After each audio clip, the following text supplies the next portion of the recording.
Praise the lord. ఎలా ఉన్నారండి? అందరూ బాగున్నారు కదా? ఈరోజు బైబిల్ గ్రంథంలో నుంచి 1 కొరింథీ రాసిన పత్రిక 2వ అధ్యాయం 7, 8, 9 వచనాలు చూద్దాం. దేవుని జ్ఞానము మర్మమైనట్టుగా బోధించున్నాము. ఈ జ్ఞానం మరుగై ఉండెను.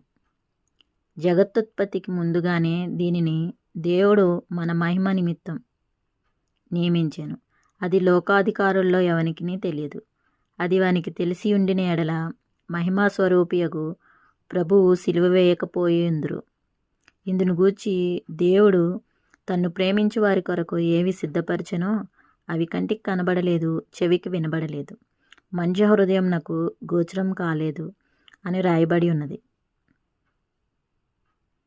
మనకైతే దేవుడు వాటిని తన ఆత్మ వలన బయలుపరిచి ఉన్నాడు. ఆత్మ అన్నిటినీ దేవుని మర్మములను కూడా పరిశోధించున్నాడు. దేవుడి పరిశుద్ధ కిందించును గాక. ఆమేన్. May God bless you.